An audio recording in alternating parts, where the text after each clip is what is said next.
Buenos días a todos. Estamos acá con Francisco Gómez Paz. Me imagino que ya todos habrán investigado un poco quién es Francisco. De cualquier modo, más adelante les voy a leer una especie de micro currículum que está disponible en el sitio web de él, como para que tengan una idea de cuál ha sido su trayectoria hasta el momento, ¿no? Es un joven diseñador, Francisco, y tiene una trayectoria sorprendente. Así que bueno, como para tener una primera percepción de quién es esta persona, de quién es este diseñador, les voy a compartir un video de un diseño bastante reciente de Francisco. Después profundizaremos un poquito más en este producto y en esta etapa de su vida más adelante. Así que, si me permiten, vamos a compartir este video.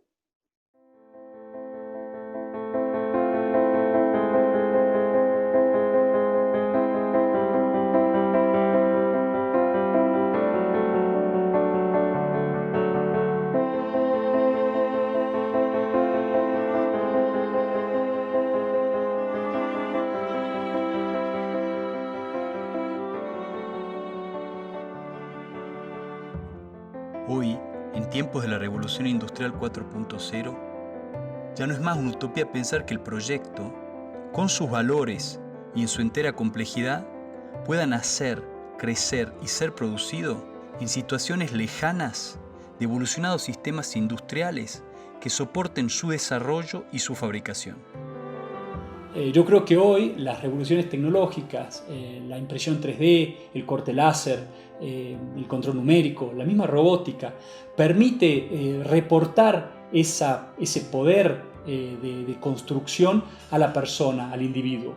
Y le permite a la persona creativa quizás tener una autarquía productiva que nunca jamás la tuvo en la historia de la humanidad. Eutopia ha sido diseñada en toda su complejidad objetual y productiva para ser fabricada en serie utilizando tecnologías flexibles dentro de mi estudio en Salta, a 1.400 kilómetros de Buenos Aires y 13.000 kilómetros de Milán.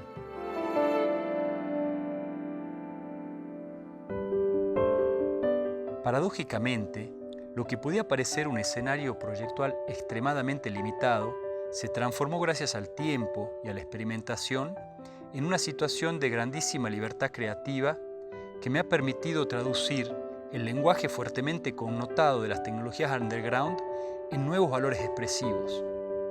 Decido ponerme a prueba y a través de mi curiosidad tratar de afrontar un proyecto desde ese punto de vista, desde un punto de vista autárquico. O sea, tratar de construir una silla hecha en madera completamente en mi estudio, desde el inicio hasta el fin, desde el proyecto hasta su realización, encontrando nuevos equilibrios productivos que no son completamente en masa, sino con una artesanalidad digital que permite producir en series, no quizás tan grandes, pero en series con calidades eximias de terminaciones, de detalles. Durante los 3 años de trabajo en el diseño y desarrollo de esta silla se amalgamaron ideas, detalles funcionales, estéticos y productivos, la robustez, las terminaciones, la calidad del proyecto y del producto no aceptaron ninguna excusa.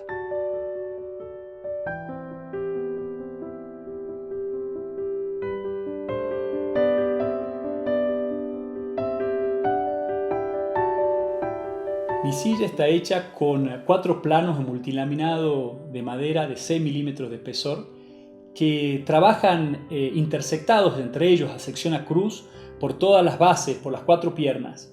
Estas 4 piernas a forma de cruz tienen una grandísima resistencia. Cuando llegan a la altura del asiento se dividen en planos que trabajan en los sentidos perfectos estructurales, sujetando el apoyabrazo y el respaldo. Al mismo tiempo, estos 4 planos intersectan y cortan una forma volumétrica de madera maciza hecha en kiri, uniéndose a través de encastres y a través de cola. No tiene ningún tipo de tornillo ni de clavo, lo cual me permite generar una estructura muy resistente, pero extremadamente liviana. realmente sorprendentemente liviana.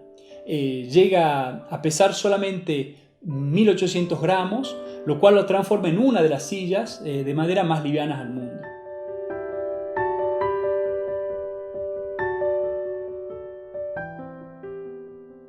La madera usada en el cuerpo de la silla es Paulownia oquiri, conocida como el aluminio de las maderas. Proviene del árbol con mayor capacidad de fijar dióxido de carbono y es considerada la gran esperanza para combatir el calentamiento global.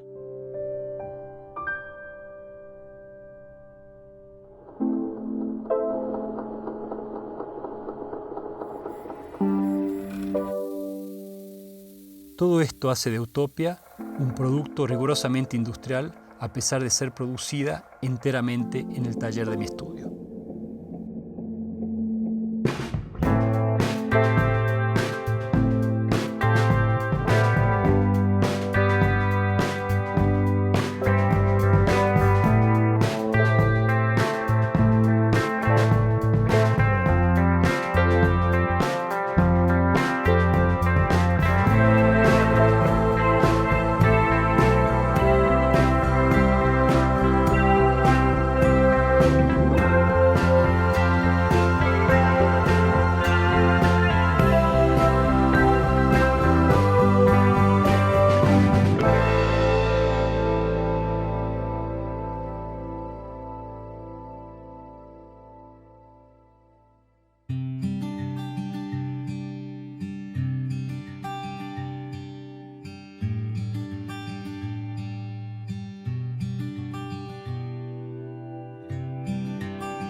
Bien, como les decía, lo que acabamos de ver es un pequeño video de uno de los productos de Francisco. Ese video, para los que se están sumando por Facebook en este momento y no lo han visto, es la silla Utopia. Se puede ver seguramente en YouTube o a través del sitio web tuyo, ¿no es cierto, Francisco?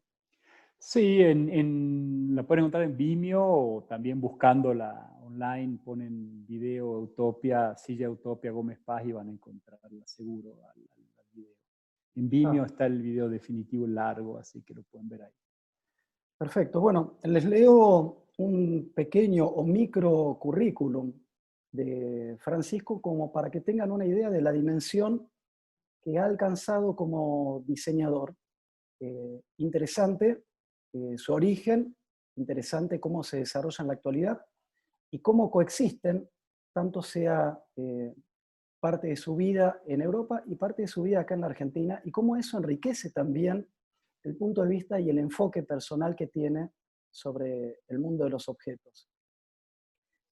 Francisco nace en Salta, Argentina, en 1975. Después de graduarse como diseñador industrial en la Universidad Nacional de Córdoba en 1998, se transfiere a Milán, donde obtiene el Máster in Design de la Domus Academy e inicia a trabajar junto a Alberto Meda y Paolo Rizzato. En el 2004 abre su propio estudio en Milán y desde entonces colabora con importantes empresas como Artemide, Dryade, Danese, Landscape Forms, Lenswelt, Luceplan, Olivetti y Sector, entre otras. En el 2014 abre un taller experimental en Argentina y desde entonces divide su tiempo entre Salta y Milán. Gómez Paz es guiado por la propia curiosidad, el conocimiento de materiales y tecnologías y un proceso creativo decididamente experimental, manual y heurístico. Su trabajo ha recibido importantes reconocimientos internacionales, entre los cuales se destacan el Red Dot Award Best of the Best de 2016 por la lámpara Mesh, el Good Design Award 2010 y el Red Dot Award 2010. En el 2007 ha recibido junto a Alberto Meda el primer premio del Index Award por la Solar Bottle, que en el 2008 ha sido seleccionada por el MoMA para el Study Collection. Ha recibido el premio dei Premi all'Innovazione del presidente de la República Italiana, Giorgio Napolitano, por la lámpara Hope, y también el prestigioso Compasso d'Oro del 2011. Su trabajo ha sido exhibido en distintos eventos internacionales y publicado por las editoriales más importantes del sector. Ha escrito junto a Paolo Rizzato el libro Hope, El diseño en un objeto, publicado por Editorial Lotus en el 2011. ¿Qué edad tenés, Francisco? Bueno, vos me decís joven y te agradezco. Tengo 44, voy para los 45. Creo que hay una pregunta obligada acá, ¿no? Que es, Sí. ¿qué vas a hacer cuando seas grande? Espero poder seguir haciendo lo mismo con las mismas ganas de siempre. Claro. Digamos, empecé muy joven, eso sí te lo puedo asegurar. Bueno, yo Empezaste muy joven.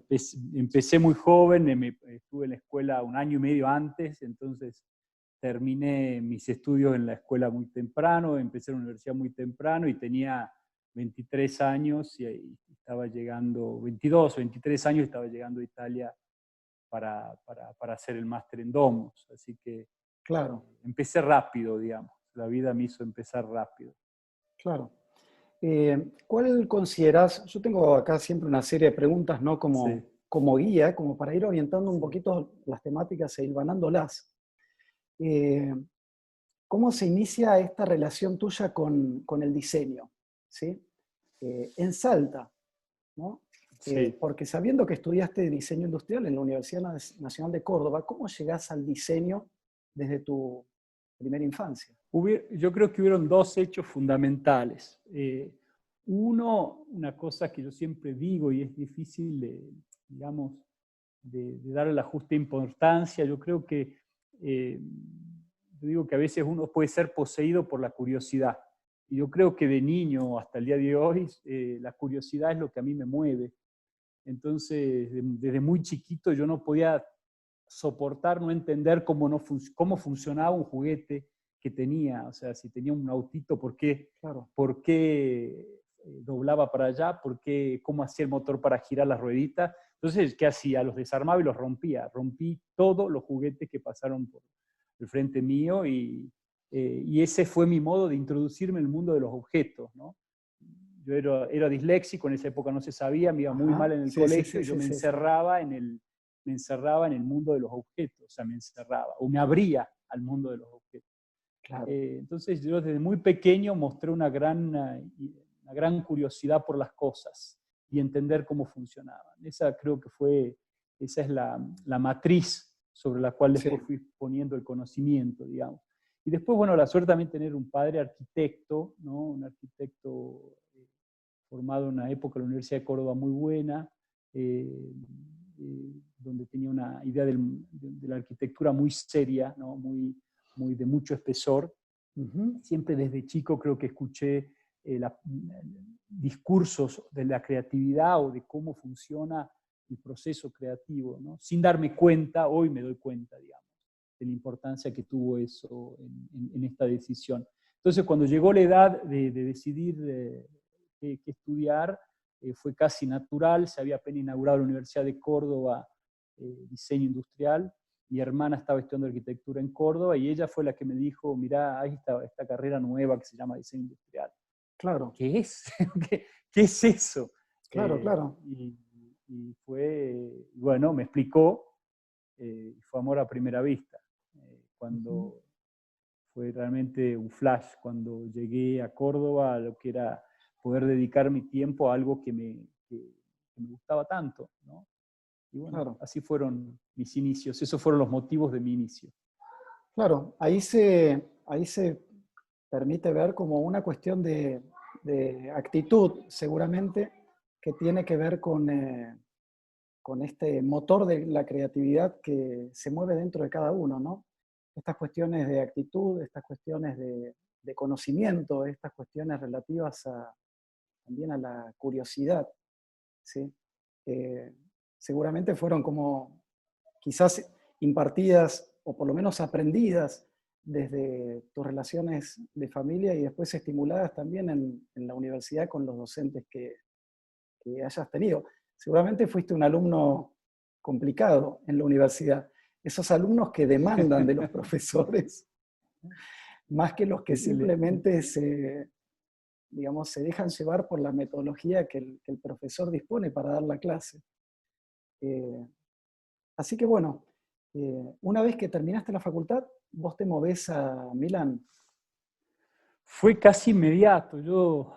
Tenés que hacer un poco, o sea, es importante para que las nuevas generaciones entiendan. En esa época, Sí. Internet, yo era un early adopter de tecnología exagerado, siempre tenía sido uno de los primeros en hacer render en mi facultad, etcétera, siempre, pero así todo, era muy difícil tener información que hacer y yo me sentía con la necesidad de aprender más.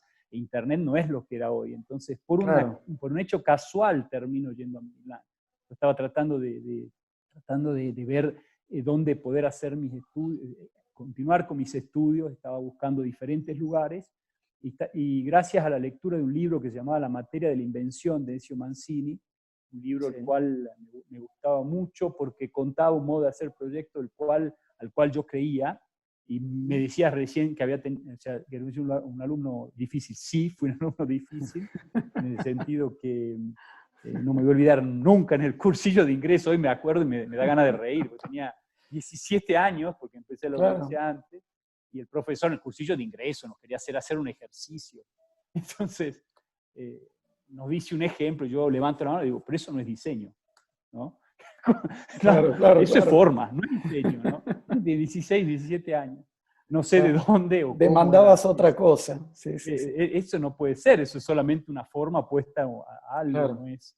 Entonces, digo, esa formación o había algo en lo cual yo creía, después con el tiempo fui un poquito estructurándolo conceptualmente, eso que es diseño, que estaba escrito en ese libro, me llevó a pensar que quizás podía ser un lugar interesante, ya que Ezio Mancini en ese momento era director de la Domus Academy, o el libro decía que era director de la Domus Academy, entonces apliqué para la Domus Academy, me aceptaron, me dieron un poco de beca y me fui en el 90, fines del 98. Fines del 98. Fines del 98 con una valija muy grande, no tenía computadora portátil, así que me llevé CPU. Muchas historias para contar de ese momento de mi vida. Me acuerdo haber llegado a la estación centrale de Milán, esta estación. Sí. Trenes gigantes, con un frío descomunal, y decir, ¿qué hago aquí? ¿No? Bueno, pasaron muchos años de eso, pero fue un poco así, fue un camino. Eso fue lo que me llevó a Milán. Y ahí nomás, apenas terminé mis estudios, digamos, me dieron el título en octubre, yo lo había terminado antes, me dieron el título en octubre, y en noviembre me fui a Milán a hacer el máster que empezaba en enero, para aprender un poco de italiano, porque no sabía italiano. Sí. Claro. Y una vez ya en Milán, una vez ya en la Domus Academy, ¿con qué profesionales del diseño, ¿no? O con qué personas que desarrollaban la actividad de diseñadores te fuiste relacionando y cuáles te inspiraron, cuáles te mostraron como un camino a seguir que te haya cautivado? Bueno, fue muy interesante porque, digamos, para mí Domus fue ponerme un poco en crisis todo lo que yo creía. Viste que te decía que tenía como una profunda convicción, ¿no? De que había un modo correcto, ¿no? de pensar esta carrera, ¿no? Y en cambio ahí fue poner todo en crisis, primero porque había gente de todas partes del mundo, realmente eran, me acuerdo, 30 países diferentes, éramos 45 estudiantes de todas partes del mundo, un máster muy intensivo, en esa época era muy interesante ese máster. Ahora con el tiempo cambió mucho, si tengo que ser sincero. A veces me invitan a dar clases ahí, qué sé yo, pero ha cambiado mucho. Bueno, no importa, no entramos en los datos. Sí. Pero en esa época era muy interesante, se pasaba de la mañana hasta la noche, qué sé yo. Pero con toda gente que pensaba en modo diferente el diseño. Entonces, y con una matriz que era un poco muy diferente a la mía. O sea, en ese momento, cuando yo llegué, ya Ezio Mancini no era el director, estaba Dante Donegani como director, que es un querido amigo, etc. Había mucha influencia de Andrea Branzi. O sea, había llegado, digamos, yo creo que en ese momento la Domus tenía una fuerte influencia de pensamientos más posmodernistas, ¿no? Como Memphis, así. Entonces, para mí fue un recuestionarme importante de los procesos, de cómo pensaba yo, qué es lo que creía de diseño. Así que también ahí me fue muy bien, porque la verdad me fue muy bien, tanto que me eligieron para quedarme el año siguiente como tutor del máster del año siguiente, pero fue un momento de crisis y de preguntarme muchas cosas, seguro. Claro. Siempre seguí siendo coherente con lo que yo creía, por más que la matriz donde estaba pensaba en un modo diferente, básicamente. Y bueno, y con el proyecto de máster que yo, la presentación final del máster, gano el concurso de BMW Internacional, un concurso de BMW Internacional para el auto de la ciudad del futuro, que fue un concurso muy, muy importante, muy grande. Entonces, con eso decido quedarme en Europa, básicamente, porque fue gigante, Claro. Salió en todos los diarios, en todas las revistas. Me encontré muy joven dando entrevistas, yo no entendía lo que me estaba pasando, Claro. lo que me estaba pasando, y bueno, me fui a trabajar unos meses a Múnich, que era parte del premio, digamos, trabajar un año en Múnich, y para BMW. A mí no me gusta el car design, si tengo que ser sincero. Claro, al mismo como un tiempo había rubro. nacido mi hija, yo muy joven, y bueno, decidí volverme a Milán a seguir ese camino, y fue justo cuando empecé a trabajar con Pablo Rizzato y Alberto Meda, que fue otra bendición, digamos, porque tanto él, son dos personas que respeto mucho, que sí tienen la misma visión, hablando de... A eso iba, claro. Comparten intereses. Seguramente una visión filosófica sobre el proyecto bastante única, la de ellos, para el contexto italiano. De hecho, habían trabajado siempre solos, así que yo me encontré muy joven trabajando con estos dos genios, solo, ¿entendés? Era una experiencia realmente muy enriquecedora para mí, muy rica. Muy rica, y poder aprender de mano directa de ellos fue muy importante. Ahí sí, digamos, creo que hubo gran influencia en lo que fui aprendiendo y creciendo. Y ahí quizás una de las grandes diferencias en el enseñamiento, digamos, del diseño entre Argentina y lo que vi en Italia es el hablar de la belleza, ¿no? En la formación quizás tan unida a la Bauhaus o a otros filos conceptuales o filosóficos, Sí. hace que nosotros no hablemos de belleza porque es subjetiva, pero en Europa, en particular en Italia, la bellezza la belleza. es tutto. Entonces, poder, digamos, aceptar, poder hablar de belleza ha sido uno de los cambios que tuvo Milán en mí, buscar la belleza no como algo que llega de afuera, sino como quizás, como decía Buckminster Fuller, no es como la ratificación que los razonamientos que hiciste fueron los correctos, ¿no? Claro. Entonces, pero sí me atrevo a buscar en mis procesos la belleza. Está bien. Sí, yo te conocí, digamos, me acerqué a lo que vos estabas haciendo y a quién eras cuando ganaste el premio Index, creo, por la botella solar, ¿no es cierto? Solar Bottle. La Solar Bottle. A mí lo que me cautivó, ¿no es cierto?, era no solamente justamente en un entorno donde parecería ser como que la belleza prima, como la ética también sobre los productos, la finalidad, ¿sí? Tan comprometida con la sociedad que tenía este producto, que había llevado a vos como diseñador junto a otro italiano a ganar el premio Index. Y ahí se establece como este vínculo, ¿no? Donde desde la filosofía algunos sostienen que la ética y la estética son lo mismo. ¿Es lo mismo la ética y la estética? ¿Cuál es la relación que vos ves entre estas dos cuestiones? Lo digo porque muchos de tus otros productos están más relacionados con la tecnología y quizás con la estética. Pero bueno, en este primer producto que yo conocí y que me llamó mucho la atención y por lo cual tuve mi primer buena valoración sobre tu trabajo, tenía como un compromiso social importante, ¿no? Actualmente impostergable ya el compromiso social del diseño. Sí, mira, ¿Cómo ves esa relación? yo creo que, bueno, no voy a ser yo quien defina belleza o que pueda Sí, lograr definir palabras de tanto espesor. Lo que te puedo decir, y eso lo he repetido diferentes veces, si en algún lado tengo en el universo, ¿no? Hay que buscar la sí, belleza, sí, hay que sí, sí, buscarla sí, cerca de la bondad, de hacer la claro, cosa justa, de lo correcto, claro, de la justicia. Para mí la belleza es algo de terrible espesor, o sea, no es una cáscara, es algo que nace de la esencia de las cosas. sí, Entonces, estoy convencido que la búsqueda profunda de belleza eh,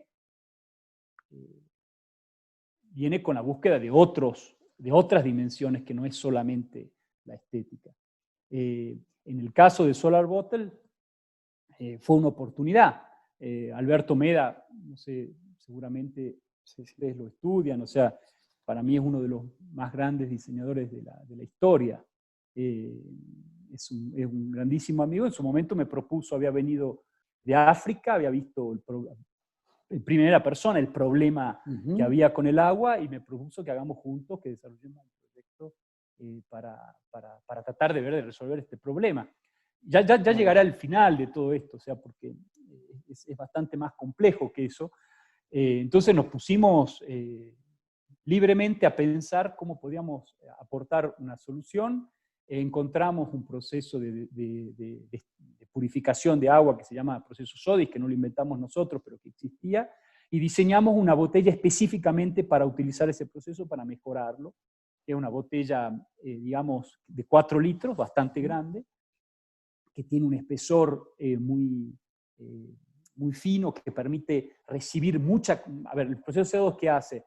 Purifica el agua con los rayos ultravioleta del sol. claro, Y generalmente se usan botellas de Coca-Cola, etcétera, etcétera. sí, Esas sí, tienen muchísimos problemas porque al ser tan espesa, a veces los rayos no purifican todo el agua y genera sus ciertos inconvenientes, etcétera. Entonces diseñamos una botella específica que permitía transportar el agua, purificar mejor recibir más cantidad de sol a menor cantidad de agua, reduciendo los tiempos, etcétera, sí, etcétera. sí, sí, sí, sí, sí, sí. Con eso, con ese proyecto, presentamos en el Index Award, que es el premio que capaz que no se conoce tanto, pero es el premio de diseño más grande en el Sí, mundo a sí, nivel sí, sí, sí, sí. económico, Por eso te que decía. es diseño para mejorar la calidad de vida de los Claro, seres humanos. claro, Y bueno, lo ganamos, y después que lo ganamos tratamos de fabricarla con el dinero que nos habían dado, que no era poco. Así que tratamos de fabricarla, pudimos fabricarla, pero nos faltó el 90% del esfuerzo, que es el hacer empresa. O sea, yo acá, yo acá quiero, digamos, para explicar, quizá tengo que ir en profundo de algunas otras cosas, pero yo sí, creo que sí. el diseño tiene que integrarse al sistema. O sea, el Ujú, diseño nace integrado al sistema. Y cualquier matriz ética o moral que tengamos tiene que tratar de integrarse al sistema, porque si no lográs hacer esa integración con el sistema, son ejercicios inútiles. O sea, son ejercicios culturales o, como en este caso, te digo y te insisto, o sea, yo proyectos que amo como ese, tengo pocos, pero los tenemos en una repisa. O sea, el claro, esfuerzo que había claro, que claro, claro. necesitar para llevar esa botella, ponerla en África, enseñarle a la gente cómo se usa, generar todo un sistema que lo haga posible, era una empresa en sí. Entonces, tanto Alberto como yo, que nos dedicamos al diseño, no podíamos dedicar más del enorme cantidad de tiempo que le estamos dedicando al proyecto.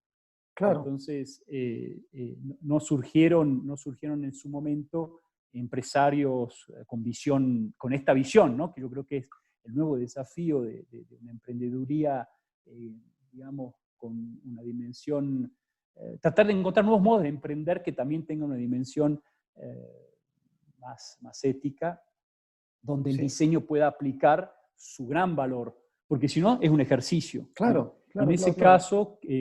En ese caso, por más que estuvimos súper premiados y súper mostrados por todos lados, etcétera, lamentablemente quedó casi en un ejercicio muy bueno, terminado, con Sí, sí, prototipos sí, que sí, sí, sí, sí. funcionan, pero estamos todavía remando en dulce de leche. Si surge la oportunidad, algo vamos a terminar y lo vamos a hacer, pero hasta Está ahora estamos bien. ahí. Yo tenía acá anotado una frase de Schiller que dice que seria es la vida y alegre es el arte. Bueno, yo creo que el diseño en realidad es una buena conjunción y en realidad le aporta alegría con sus propuestas a lo serio de la vida también, ¿sí? En el sentido justamente de este potencial democratizador, donde no solamente se democratiza el arte, sino también toda la innovación que tiene posibilidad de cambiar algo, ¿no? En lo serio de la vida. Me había llamado mucho la atención, ¿sí? Ese tipo de relación. Yo creo que estoy completamente de acuerdo con eso. O sea, yo creo que uno de los roles más maravillosos que tiene el diseño es esta capacidad de poner en equilibrio dos partes fundamentales del universo, que es el caos y el orden. Claro. El caos, que es lo desconocido, lo que no se sabe, los límites de la tecnología, los límites de la comprensión de la belleza, ¿no? En cambio, el orden es el mundo del conocido, el sistema en el cual, por miles y miles de años de evolución, maravillosamente logramos construir, ¿no? El sistema es un sistema que nos sacó de las cavernas, de tener un taparrabo, a poder estar comunicándonos como estamos comunicándonos ahora, a poder sacar muchísima gente de la pobreza, porque si uno, yo soy un poco, y acá un poco me derivo, un poco crítico del cinismo contemporáneo que hay contra el ser humano. Yo soy un gran admirador del ser humano porque veo lo que hace. O sea, uno no puede no admirar al ser humano si ve el arte, la belleza que genera, la creatividad, la innovación que genera en cada uno de sus pasos. Y no creo que sea, digamos, solamente una pulsión por el dinero que lo hace hacer. Yo creo que hay algo más profundo en el ser humano que hace que dedique toda esa energía a su accionar cotidiano, ¿no? Esa cantidad de acumulación de creaciones en el tiempo nos llevó al mundo que tenemos hoy, el cual nos permite a una persona occidental realmente vivir como nunca antes se pudo en la historia de la humanidad, porque si vos vas hace 200, 300 años atrás, había un invierno frío y morían millones de personas, ¿no? O si era mal la cosecha, morían millones de personas. Entonces, esta capacidad del ser humano de ir siempre, digamos, nos ha llevado hasta acá. Ese es el mundo del orden. Para mí el diseño tiene, a diferencia del arte, tiene la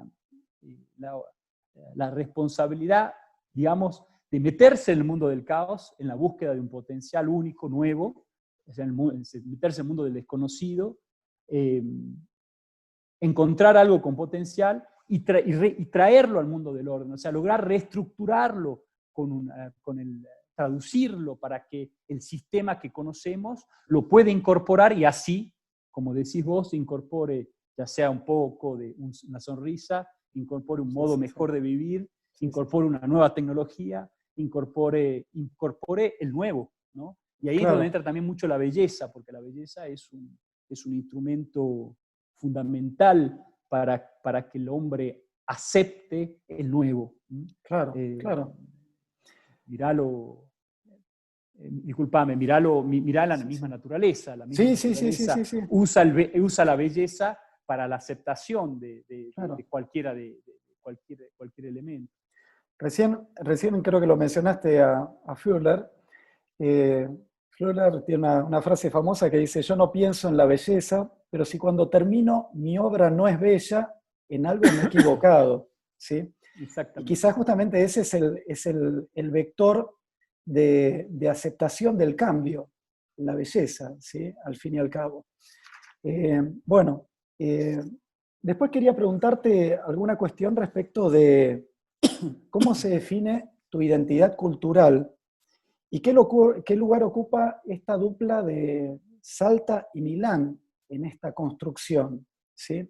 Porque vos actualmente vas y venís, ¿no? Estás un tiempo en Salta, otro tiempo en Milán. Sí, bueno. Excepto ahora. Ahora no. Excepto ahora que no se puede ir a ningún lado. No, yo, digamos, yo viví seguido 16 años en Milán. O sea que estuve ahí seguido, hice mi estudio y después llegó un momento en el cual logré cumplir uno de mis sueños. O sea, yo creo que el mundo, uno tiene que aprovechar las oportunidades que te da este mundo. Y una de las oportunidades que te da este mundo es quizás, y hoy lo vemos más que nunca, quizás que tu materialidad empieza a ser menos fundamental. Claro. Entonces yo siempre soñé con poder vivir en Argentina. No será parte del atroz encanto de ser argentino, no te sabré decir el por qué. El atroz encanto. Amo profundamente Argentina, amo profundamente la Argentina y siempre quise poder vivir aquí. Entonces también mis elecciones fueron en ese vector, ¿no? Tratar de generar posibilidades para no depender, digamos. Si yo, por ejemplo, hubiera trabajado para alguna empresa, alguna multinacional, muy difícil hubiera podido hacer el cambio que hice en un cierto momento cuando me lo pude permitir, que fue de transferirme parte de mi tiempo en Argentina. Entonces yo acá monté un taller experimental, ¿no? Donde puedo cambiar de ritmo al que tengo en Milán, en la cual solamente diseño, nadie me molesta, o poca gente me molesta. No tengo inauguraciones de muestras, ni eventos, ni cosas. Entonces estoy un mes aquí, trabajando muy fuertemente, un ritmo muy fuerte, y después un mes en Italia, siguiendo los proyectos que estoy haciendo y haciendo toda otra parte que también es fundamental de integración con el medio, ¿no? De tener influencias culturales que son importantes, ver muestras de arte, ver tantas cosas maravillosas que pasan en Europa. Entonces, como tener una situación a dos ritmos diferentes, ¿no? Pero bien separadas, ¿no? Entonces, a diferencia de lo que yo hacía cuando estaba en Milán, que era muy difícil, en cambio, sí las tengo bien separadas. Pero es interesante porque... Y eso pasó hace 5 o 6 años atrás, más o menos. Claro. Es cuando empecé a hacer esta vida en estos dos lugares tan lejanos. Claro. La chaise longue, esta apero que vos hiciste con cuero y una estructura extremadamente minimalista, ¿no? Casi virtual, parecería ser que lo sostiene frente a la gran presencia de toda la superficie en cuero. Es como que, digamos, estas ideas abrevan justamente en la riqueza de esa dualidad, ¿no? En el hecho de un extremo vínculo con la tierra, porque estamos hablando también de Salta, ¿no? Una de las provincias extremas de la Argentina, con un gran acervo cultural proveniente de los habitantes originarios de nuestra tierra. Y al mismo tiempo estar coexistiendo y conviviendo con esta otra percepción de la materialidad y del diseño como es la que vos obtenés y vivís también en Milán. La silla Utopia lo mismo, ¿no? Con valores son dos ejemplos sobre la madera. Son dos ejemplos en donde pude en algún modo poner en contacto estos dos mundos, ¿no? Uno al principio de mi carrera, porque Apero yo en ese momento ya estaba trabajando con Pablo Rizzato, y en mis tiempos libres seguía haciendo mis proyectos para muestras, etcétera, y cosas de ese tipo. Tuve la suerte de conocer a Andreina Rosca, que es una señora milanesa, pero con muy arraigada a la Argentina. Es la madre de Roberto Roca, el de Techín, ¿no? Entonces, ellos importaban artesanía argentina y tenían un hermoso lugar en Milán donde mostraban artesanía argentina. Y cuando la conozco, nos surge la idea de poder mezclar estos dos mundos. Ella sabía con quién trabajaba yo, respetaba mucho a Alberto y qué sé yo, y surgió entonces en mis vacaciones, en vez de pasarme en la playa, 2 vacaciones, hice ese proyecto que se llamó Apero en honor al apero tradicional salteño, que es la silla interna hecha con madera de pacará y cuero crudo. Entonces yo básicamente lo que hice fue estudié el cuero crudo y de esa tecnología recuperé elementos del lenguaje para hacer esta chaise longue. Está, ¿no? O sea, no es que hice un banquito matero. Un producto que pueda ser entendido por el mercado donde yo quería ir, allá hablando de la integración al orden, ¿no? sea, el caos, discúlpame que use este instrumento que me fui generando en los últimos años para entender el proyecto, pero el elemento de caos era una tecnología incomprensible para el mundo del orden. Sí, sí, sí, sí, sí, sí.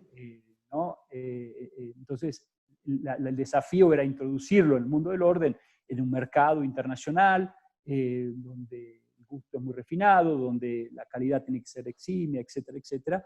Entonces ahí empecé con ese proceso de investigación, donde usé el cuero crudo y la tensión que genera ese cuero crudo para tensionar una estructura Fortísima, sí, sí, sí, sí, fuertísima, tremenda, para tensionar esta estructura de acero y así generar una chaise longue muy liviana y que era muy, muy resistente, que presenté para la semana de diseño en Milán al inicio de mi carrera, en el Salón Satélite, hace muchísimos años, que es el lugar donde los jóvenes muestran sus ideas, etc.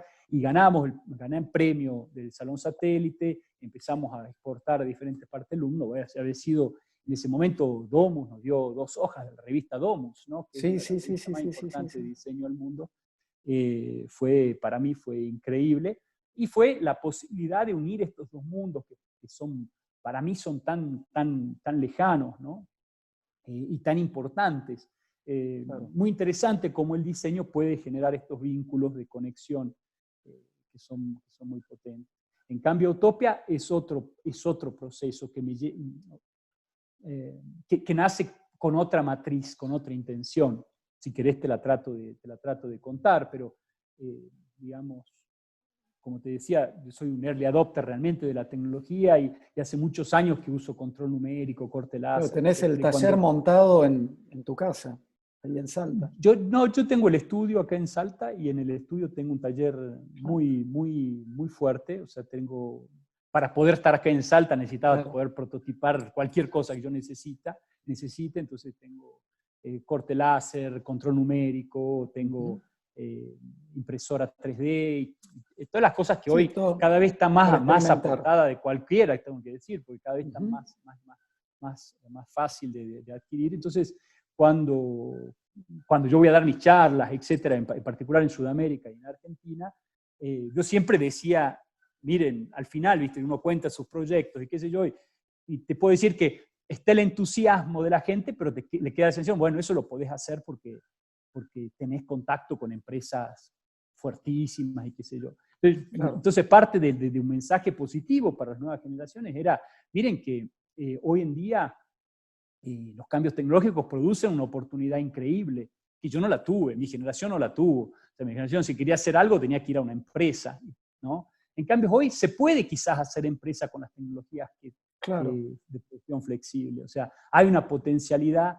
de producir cosas interesantes y una potencialidad así como de encontrar nuevos productos y nuevos lenguajes, porque una tecnología no del todo explorada, que para mentes creativas es una puerta a la libertad. Entonces, bueno, ese fue el punto de partida. Cuando me vine a hacer esta mitad de vida en este taller experimental, también porque un querido amigo de la infancia queríamos hacer algo juntos, entonces digo, bueno, va a ser la oportunidad de ver si esto que digo, esto del caos, ¿no? Decir, bueno, acá hay una gran potencialidad. Yo creo que hay una gran potencialidad en las nuevas tecnologías de producir un objeto de valor. Empezó así como un juego y bueno, fueron 3 años de desarrollo, no único en el sentido, yo sigo haciendo mis otros proyectos, pero una cosa y otra llevó 3 años, que dio como resultado esta silla que se llama Utopia, que bien quien vio el video, una silla extremadamente liviana. En el mundo del diseño a veces la liviandad de la silla es importante porque eso denota una estructura correcta, ¿no? Estructura correcta, está la mítica superleggera de Gio Ponti, que es un referimiento histórico muy, muy, muy importante para el diseño de la silla, o mundial de la silla, etc. Claro. Entonces, es una silla muy chiquita, muy pequeña, pesa 1.700 gramos. Utopia pesa 1.800 gramos, es una silla con apoyabrazos. Seguramente es la silla con apoyabrazos de madera más liviana que hay en el mercado, eso seguro. Entonces, bueno, cuando terminamos de producir, hice una muestra en Milán con la silla, que la verdad fue un éxito. le empezó a vender esta galería muy importante de diseño que se llama la Galería de Rosano Hollandia, una galería muy, muy famosa a nivel mundial para toda Europa, y desde acá, de Salta, la exportamos básicamente, y también la vendemos adentro de Argentina, y bueno, es un proyecto que me ha dado muchísimas satisfacciones. Claro. Hoy está nominada al Compás de Oro, es la primera vez en la historia un producto sudamericano está nominado al Compás de Oro. Y el museo de Vitra, que es el Museo de la Silla, increíble Museo de la Silla que está en Basel, Sí. nos compró una para Incluir la colección. en la colección. En la colección, y tuve la suerte de ir hasta Vitra a contar el proyecto y qué sé yo, la verdad, que como ejercicio, digamos, para probar si esta hipótesis era viable, yo creo que sí es viable, y espero que sirva de ejemplo, porque yo creo que no hay nada más lindo. Yo no tengo la suerte de ser docente como vos, porque no tengo las capacidades, ¿no? Eso hay que saber, es un No trabajo sé, también. es una gran alegría, lo de las capacidades está por verse, pero bueno. Bueno, es un trabajo, o sea, yo no me creo. Entonces, lo único que puedes hacer uno también mostrar caminos a las nuevas generaciones. Yo creo que puede ser interesante para las nuevas generaciones lo que viene en el mundo de la revolución 4.0, en lo que va a ser claro. la potencialidad de creación que va a tener el individuo. Es maravillosa con el movimiento maker. Sí. Yo creo que el diseño en sí no tiene que innovar ese movimiento. En Europa lo hizo, lo hace. Entonces también fue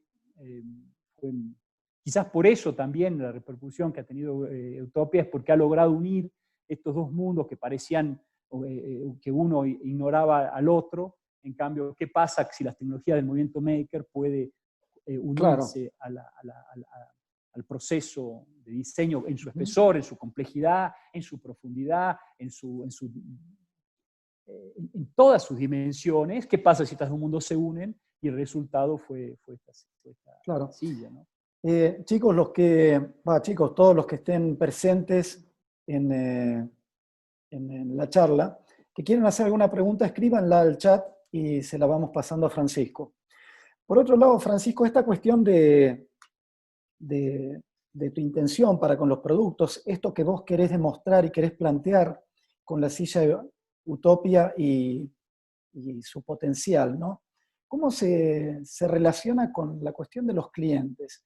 ¿Cómo es que vos lográs transmitir esta fe que tenés en los productos o en tu mensaje para con los clientes y cómo lo trabajan en conjunto, ¿no? Porque siempre el cliente es alguien que tiene sus propias necesidades, ¿sí? Tiene su propio marketing, que parecería que gobierna el proyecto, cuando en realidad no se trata de llenar cada vez con más cosas la existencia, sino de incorporar valores. Es un poco lo que vos estás queriendo transmitir con esta propuesta de la silla.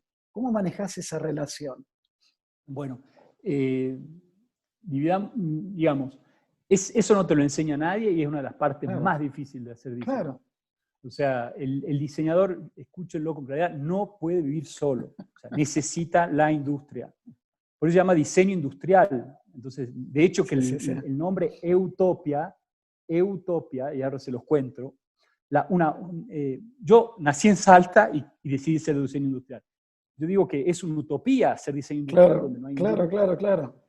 Para mí, Utopia, que a diferencia de la utopía, la utopía es el ideal posible, es la muestra que esa utopía puede llegar a ser realidad. Claro. Entonces, yo puedo ser diseñador industrial, pero gracias a las nuevas tecnologías puedo quizás tener una producción y hacer cosas de calidad y quizás sobrevivir en el intento, ¿no?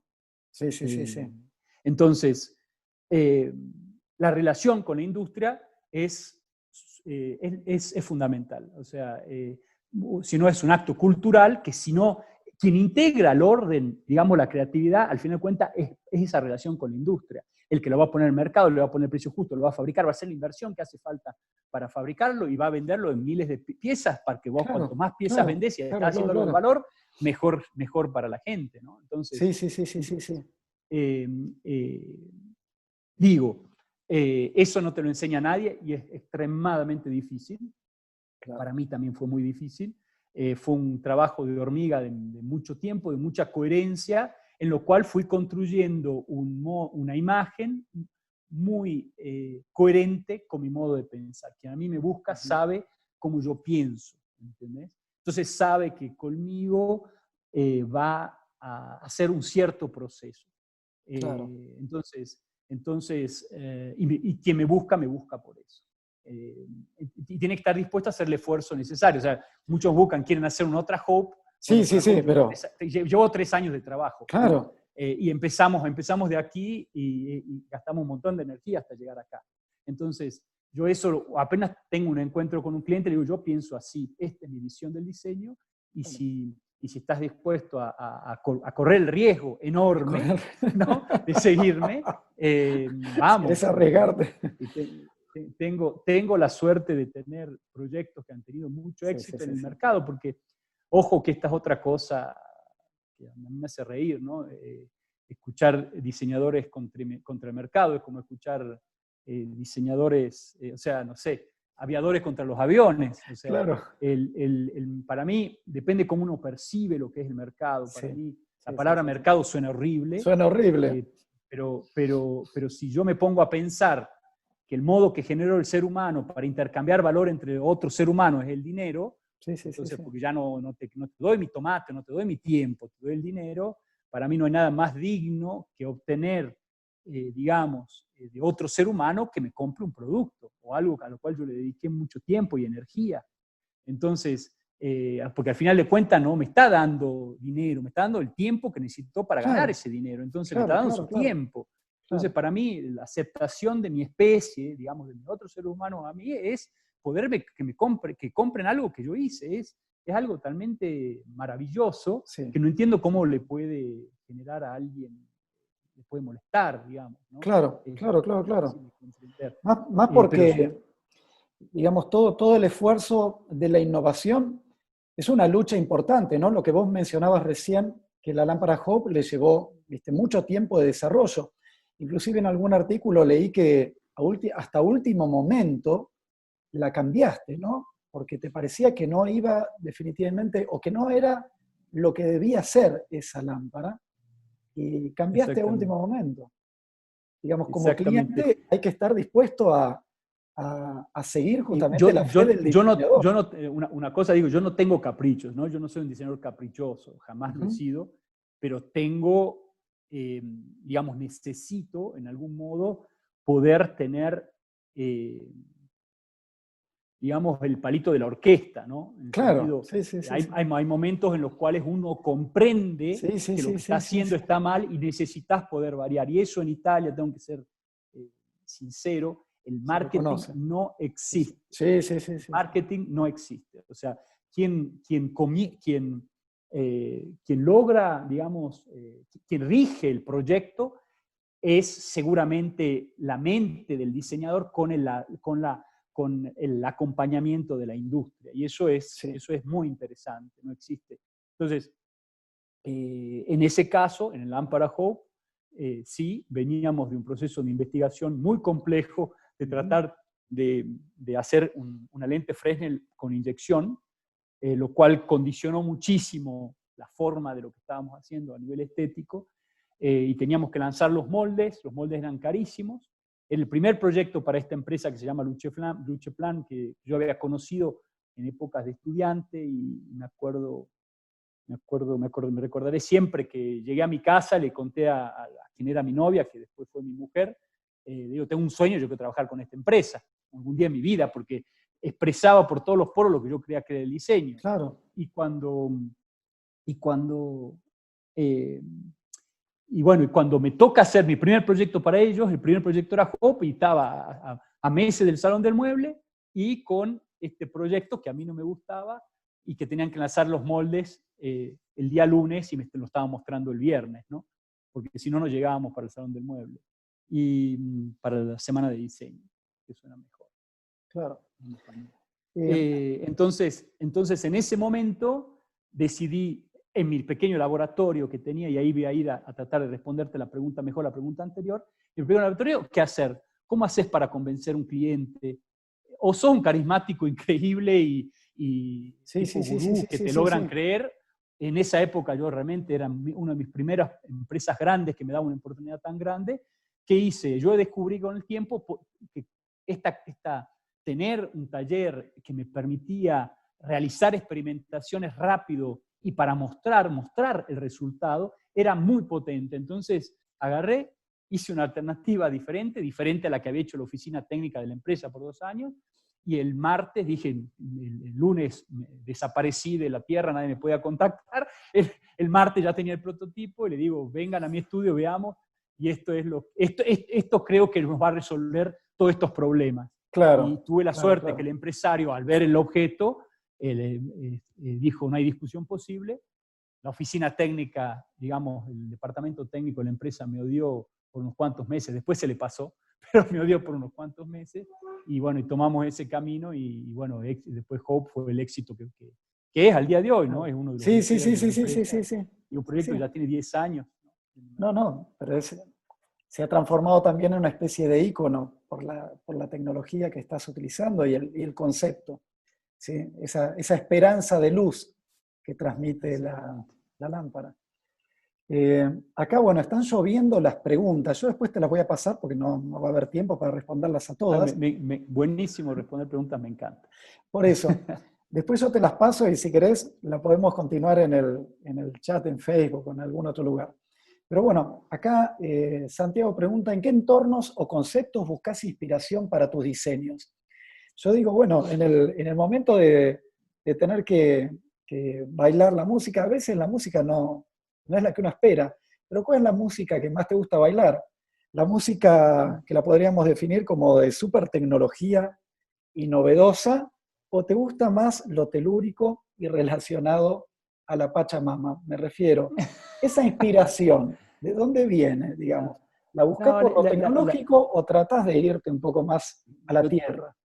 te voy a dar una respuesta que no sé si les guste. Es la curiosidad. Mi Sí, sí. inspiración es la curiosidad. Y no es en el proyecto. O sea, olvídense. No es que te viene el proyecto y si yo ahora me pongo y me inspiro. Olvídate. O Claro, claro, sea, claro, claro. es una actitud de vida permanente, de cuestionamiento de lo que ves, de cuestionamiento del status quo, de cuestionamiento de cómo funcionan las cosas, permanente, constante, de todos los días de tu vida. Y ese cuestionamiento hace que cuando vos decís, bueno, ¿y esto por qué es así? Esto no. ¿Cómo funciona? Y ahí entras a entender cómo funciona. Y cuando vos descubrís cómo algo funciona o por qué no funciona, ese conocimiento es tuyo. Y en el momento que ese conocimiento es tuyo, vos lo podés usar para crear y hacer algo completamente diferente.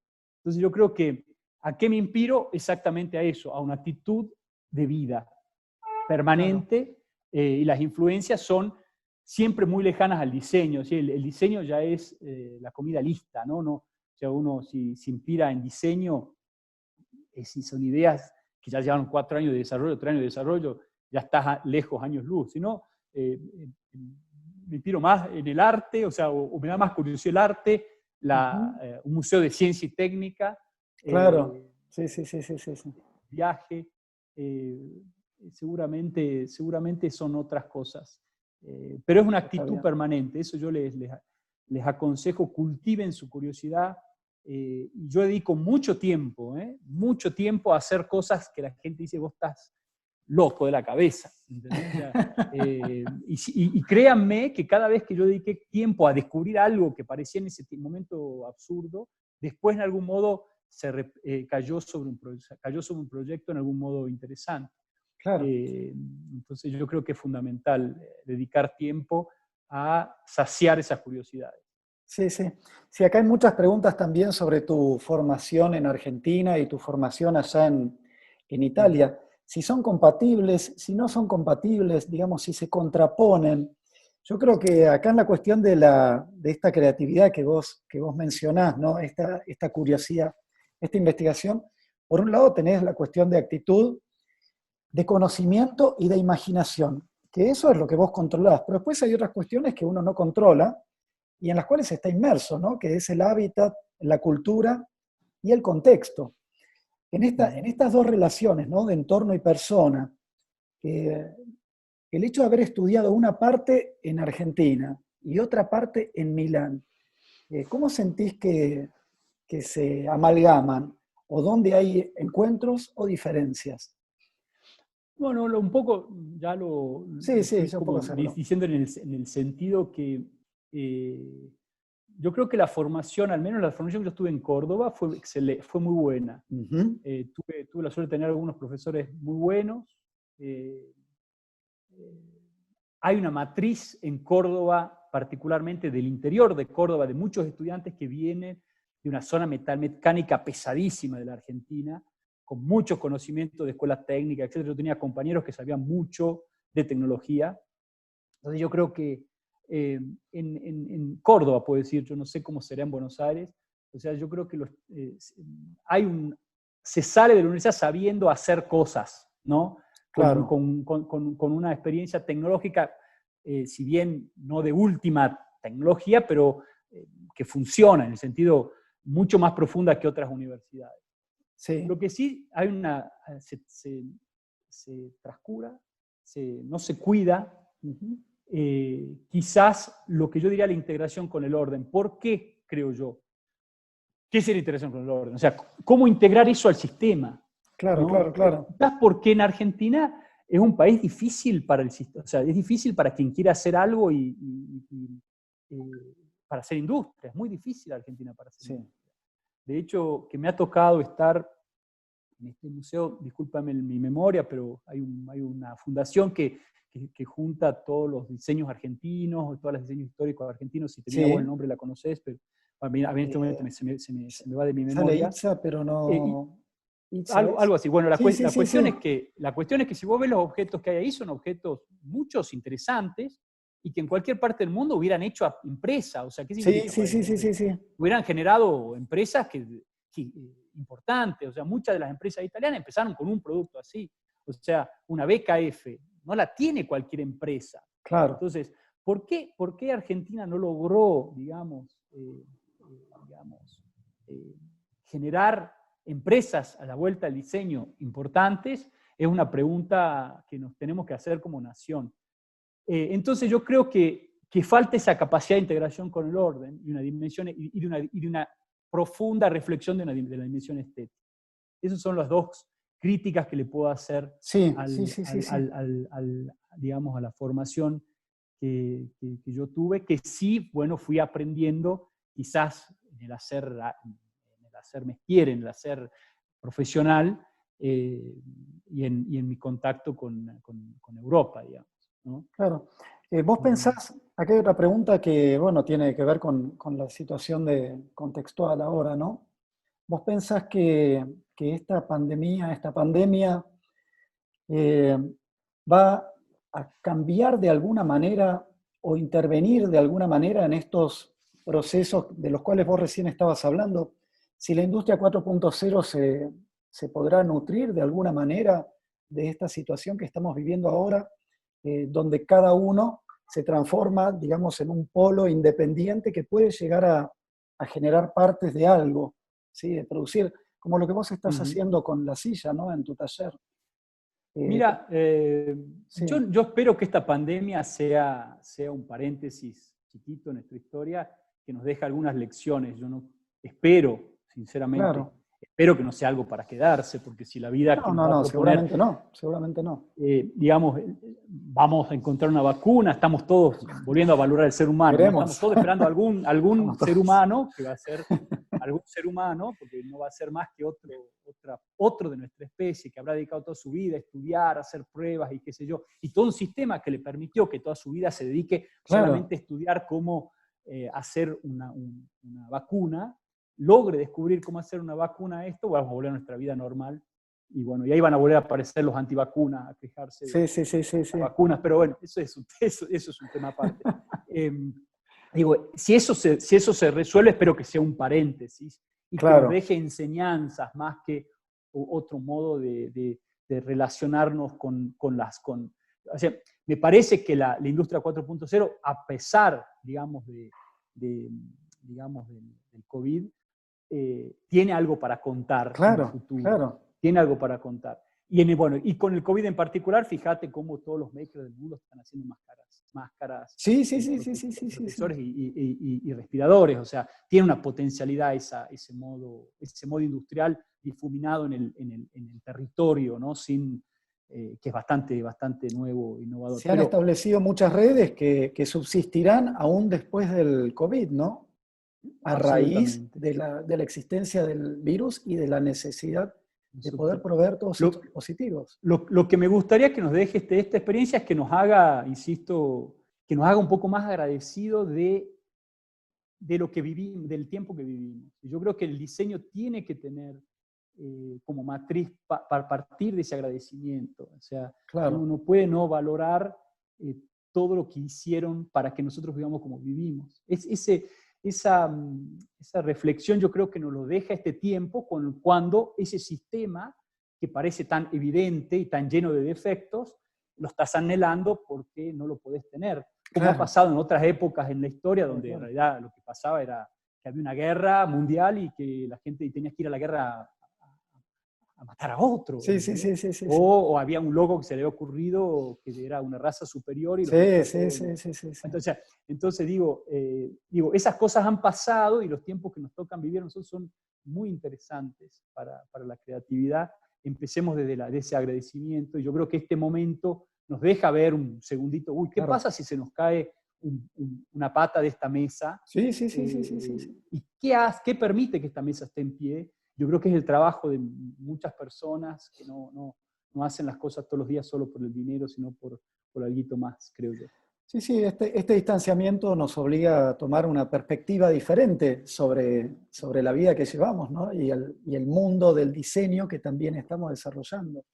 Y bueno, acá hay una última pregunta, como para cerrar, pues ya son las 12:10 y no quiero abusar del tiempo. Pensando en el futuro, ¿hacia dónde crees que se dirige el diseño? Es un poco lo que recién hablamos, ¿no? Pero como para cerrar, ¿hacia dónde crees que va toda esta historia? Bueno, si puedo, es un poco lo que estaba contando. Sí. Yo creo que el futuro del diseño para las nuevas generaciones que han nacido en una época de la información, en el sentido, yo creo que tanto vos como yo supimos lo que es desear saber algo y no poder. O sea, no estaba ni en la biblioteca, pedías un libro que te llegaba de no sé dónde, que te llegaba después no sé cuánto y no tenía nada que ver. O sea, esa época de la información ha permitido una revolución, esta revolución que ya empezó y que tiene cada vez del hacer, porque el ser humano tiene esa maravillosa capacidad de hacer. Entonces, yo me imagino un futuro donde se va a difuminar el hacer en el mundo, se va a empezar a ver cosas de calidad en lugares más inesperados, porque se puede hacer y también se lo puede comunicar. Entonces, esta combinación da a las nuevas generaciones una importante potencialidad, ¿no? Yo espero que Utopia sirva para mostrar que eso puede ser un camino posible y que surjan cosas 10 millones de veces más fabulosas que Utopia con este tipo de nuevo modo de ver el mundo, la tecnología y la fabricación. Tal cual. Bueno, quiero agradecerte mucho, tengo toda una lista de saludos que me han llegado. Tengo ahora muy presente a Silvio Gatler, a Lidia Samar, y Alfredo Heberly, que estuvo con nosotros hace unos días también, que dijo, mándale saludos. Nos vemos siempre en la semana del diseño con Alfredo. Claro, me imagino. Una persona fantástica, muy simpática. Muy simpática. Y es lindo verlo. También un gran diseñador. Así es. Bueno, muchísimas gracias nuevamente en nombre de todos los oyentes.